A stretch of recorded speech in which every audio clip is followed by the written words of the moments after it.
Bismillahirrahmanirrahim. Welcome to Education Gateway. Today we are going to start chapter number 12. So theorem number 1 हम लोग यहाँ पर discuss करेंगे. 12.1 हमारे पास थ्योरम है. तो इसको स्टार्ट करने से पहले थोड़ा सा हम इसमें आपके पास सेंट्रल एंगल और मैं सर्कम एंगल को यहाँ पर बताता चलूँ कि सेंट्रल और आपके पास जो है यहाँ पर सर्कम एंगल और सेंट्रल एंगल क्या होगा आपके पास. ठीक है. तो सेंट्रल एंगल बेसिकली क्या होता है कि ऐसा एंगल होता है जो सर्कल के सेंटर के ऊपर बन रहा होता है with the help of two radii of the circle, that is called central angle.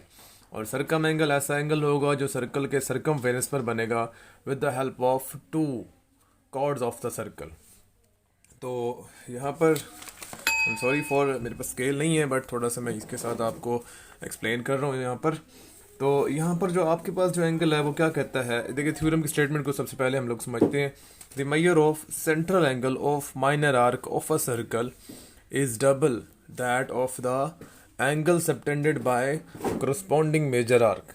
मतलब ये कहना ये जा रहा है कि मेजर ऑफ सेंट्रल एंगल जो आपके पास किसी भी सर्कल की माइनर आर्क से बनने वाला जो सेंट्रल एंगल होगा वो डबल होगा angle subtended by the corresponding major arc. उसकी मेजर आर्क से बनने वाले एंगल का डबल होगा. हम लेट कर लेते हैं कि हमारे पास जो गिवन के मुताबिक ये चीज़ है कि ए सी जो है ना ये हमारे पास एक आर्क है. तो ए सी हमारे पास एक आर्क है जिसका सर्कल है, सर्कल जिसका यहाँ पर सेंटर आपके पास क्या है, इसका सर्कल का सेंटर ओ है. मीन्स मैं यहाँ पर गिवन ये लिख रहा हूँ, गिवन में हम ये साथ साथ लिखते जाते हैं. Given is that A C is an arc of circle with center O. with center O. हमारे पास क्या है कि AC एक आर्क है जिसका सर्कल का सेंटर क्या है O है. और वेयर एज अभी यहाँ पर बात ये हो रही है, अब ये सर्कल का सेंटर तो यहाँ पर बन गया है. अगर मैं यूँ करूँ कि इस आर्क से यहाँ पर एक सर्कल के पर सेंटर के हम यहाँ पर एंगल बना देते हैं. तो अगर हम इनको आपस में पॉइंट्स को ज्वाइन कर देते हैं, मीन्स देखें मैंने क्या किया है जी, ये जो आर्क ए सी हमने ड्रॉ की है इस आर्क में मैंने और इसको जब ज्वाइन की यहाँ पर एक आपको एंगल नज़र आ रहा है ए ओ सी. तो मैं ये कह रहा हूँ कि वेयर एज इसके अंदर जो एंगल ए ओ सी है is central angle, is central angle.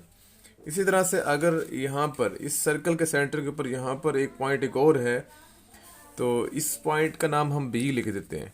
अगर मैं इस बी को ए से ज्वाइन करता हूँ और फिर इस बी को सी से भी ज्वाइन करता हूँ और कंस्ट्रक्शन में मैं ये चीज़ लिखूंगा और मैं इस बी को ओ से ज्वाइन करता हूँ, फिर इस ओ को मज़ीद आगे बढ़ाता हूँ तो ये डी के ऊपर चला जाता है.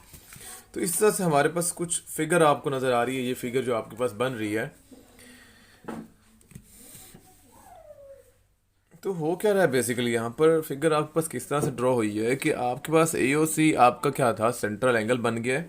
उसने ये कहा था measure of central angle of minor, minor arc से बनने वाला सेंट्रल एंगल डबल होगा angle subtended by the corresponding major arc. तो ABC हमारे पास मेजर आर्क है, उससे सर्कम एंगल ABC बन रहा है.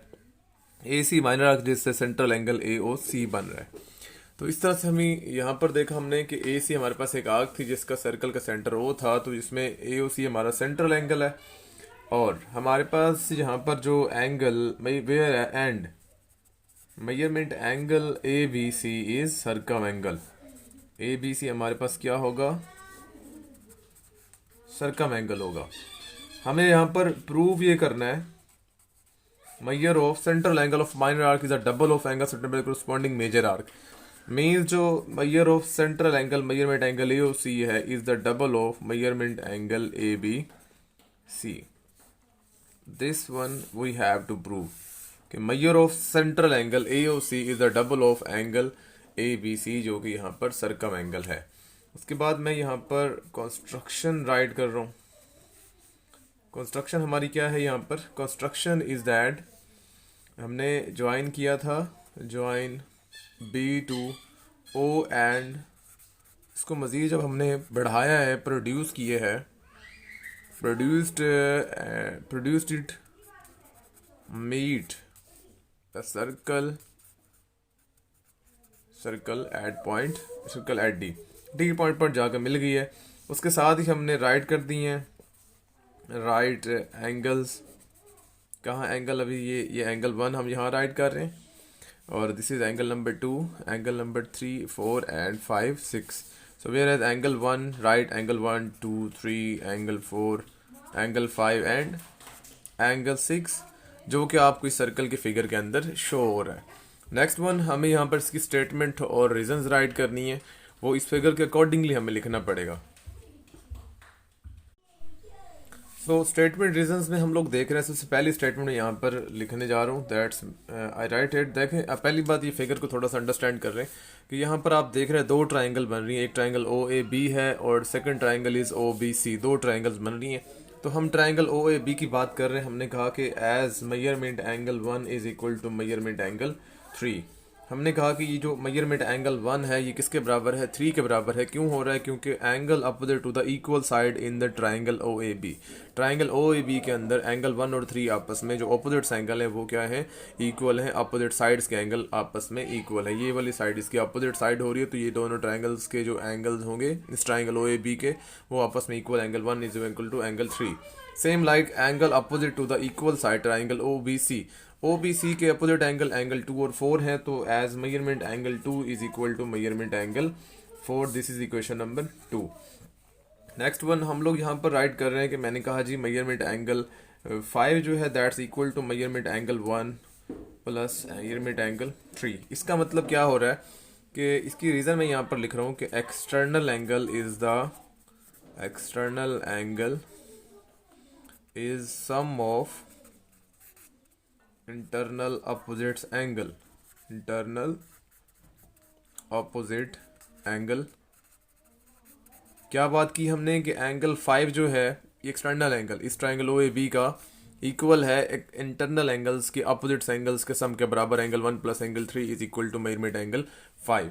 सेम लाइक यही रीज़न आप इसके लिए इसको 3 क्वेश्चन में हम देते हैं, और 6 जो होगा एक्सटर्नल एंगल है आपके पास, ये इक्वल होगा sum of internal opposite angle measurement angle 2 plus measurement angle 4। This is equation number 4। तो बाय 1 एंड 3, 1 और 3 को देखें। मेजरमेंट एंगल 1 आपने कहा किसके बराबर है, 3 के बराबर है। तो यहाँ पर इस इक्वेशन नंबर 3 में आप मेजरमेंट एंगल 1 की जगह पर अगर एंगल 3 सब्स्टिट्यूट कर दें तो मेजरमेंट एंगल 5 बराबर हो जाएगा measurement angle 3 plus measurement angle 3। इसको ऐड करेंगे तो 2 मेजरमेंट एंगल 3। तो मैं ये कह सकता हूँ कि मेजरमेंट एंगल 5 जो है वो इक्वल है 2 मेजरमेंट एंगल 3 की। इक्वेशन नंबर आपके पास 5 बन जाएगी यहाँ पर। इसी तरह से आप कह रहे हैं यहाँ पर कि 2 एंड 4 कंपैरिजन करें तो मेजरमेंट एंगल 2 4 की इक्वल है। 4 के अंदर आप 2 की जगह पर यहाँ पर सब्स्टिट्यूट कर दें 4 की वैल्यू, तो मेजरमेंट एंगल 6 जो आपकी क्वेश्चन नंबर 4 है वो किस में चेंज हो जाएगी, measurement angle 4 plus measurement angle 4 add करेंगे 2 मेजरमेंट एंगल 4। तो मेजरमेंट एंगल 6 आपकी जो इक्वेशन है वो चेंज हो जाएगी 2 मेजरमेंट एंगल 4 के इक्वल। तो इक्वेशन नंबर 5 कह देते हैं, 6 कह देते हैं। अभी मैं क्या करता हूँ कि बाय एडिंग 5 एंड 6, 5 और 6 को हम यहाँ पर क्या कर दें, ऐड कर दें। 5 और 6 को जब आपने ऐड किया तो measurement angle 5 plus measurement angle 6 is equal to 2 measurement angle 3 plus 2 measurement angle 4। इधर से 2 कॉमन निकालें तो बाकी बचेगा measurement angle 3 plus measurement angle 4। अभी एंगल 3 और 4 आपके वो एंगल हैं जो सर्कल के सर्कमफेरेंस पर बन रहे हैं, तो definitely that's equal to measurement angle ABC and 5 and 6 are the angle which are subtended on the circle centre. तो यहाँ पर ये सेंट्रल एंगल है आपके पास, मेजरमेंट एंगल AOC के बराबर हो जाएगा। देखें इसमें कोई रट्टे वाली बात नहीं है, सिंपली इक्वेशन से हमने इसको प्रूव कर दिया कि central angle is the double of measurement angle subtended by the corresponding major arc. कि माइनर आर्क से बनने वाला सेंट्रल एंगल अपनी जो कोरस्पॉन्डिंग मेजर आर्क से बनने वाले एंगल का क्या है, डबल है। तो ये हमारे पास प्रूव हो गया है, ठीक है। तो जिस तरह से फिगर आपने ड्रॉ की उसके अकॉर्डिंगली यहाँ पर ये चीज़ लिखनी है। दैट्स वेरी इजी थ्योरम, इसमें कोई रट्टे वाली बात नहीं है, बिल्कुल इजी थ्योरम है। तो इंशाल्लाह हम नेक्स्ट लेक्चर में थ्योरम नंबर इसका 12.2 को स्टडी करेंगे। तब तक के लिए अल्लाह हाफिज़।